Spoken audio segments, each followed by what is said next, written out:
My name is Leonard Jefferson. My little expertise in this matter is that I was incarcerated from 1973 till 1985 in the maximum security building. I participated in the litigation of Parmigiano versus Garrahy, where the end result was that Judge Patine said that that building was unfit for human habitation and that it must be closed. I was brought back to Rhode Island in 2013 and was shocked to see that it is still open. Right? The only difference in what I see in Max today and what I saw back then is that it is clean. It's as though, the example that I give is you can take an egg, a rotten egg, and as some people tend to do at Easter time, they dye those eggs, they paint them, and they make them look beautiful. We've all seen Easter eggs. They're so appealing. And that's the way maximum security is now. It looks good, but all of the problems from the past that caused it to be unfit for human habitation exist today.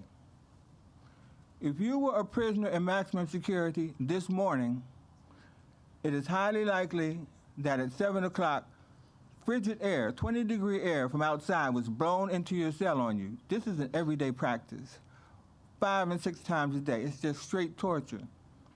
Joe touched upon the mold problem. As you all know, the Rhode Island Housing Act, I can't recall the exact title of it, it states that wherever there's mold in a building, that building is unfit for human habitation. Just a few months ago, in September, there was a school in Warwick, the Sherman Elementary School, I believe it was, where mold was found. They shut it down. No students were allowed to attend that school. Though if they were allowed to attend, they would have been exposed to mold for 5 or 6 hours a day for tops 5 days a week. But at the ACI, prisoners are exposed to mold 24 hours a day, 7 days a week, 365 days a year, and if a person is doing 10 years, then he's exposed to that mold for 10 years. Whereas the state law forbids the exposure to mold in housing. But way back in 1977, if you can go read it in the Parmigiano decision, or Judge Patine's opinion, mold was one of the issues that he cited. The maximum security building is like an elephant in the room. In this year's budget cycle, not a penny, from what I understand, has been dedicated to doing any renovations or improvement in Max. It was unfit for human habitation 40 years ago, and it's even more so today. It's a common occurrence. If you read in Parmigiano, one of the experts who testified said that this was the only prison that he had ever visited in his entire career where officers and, or he said guards, where guards and inmates wear coats at all times in the winter inside the prison because it's cold in there. You can read this. It's in the law book. Right? I think it's 447 Federal Sup, page, 197, I believe is where the case starts. Right? You can go back to the book and read. No, excuse me. That's a different case. It's 443 Federal Sup.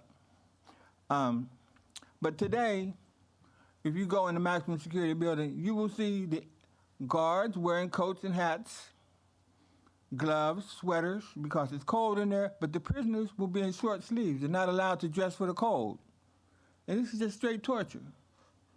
Like I was saying, it's the elephant in the room. This committee, or the government in this budget cycle has not devoted a penny to maximum security, when it is the worst of the worst as far as conditions for living at the ACI are concerned. And that's basically what I would like, that's basically what I had to say. This committee and the rest of the legislature, I believe y'all are good people. You just do not know, because the Department of Corrections is pulling the wool over your eyes about what actually goes on there, the actual physical conditions. It's torture. Thank you, Mr. Jackson. Thank you for your You're welcome. Thank you for hearing me.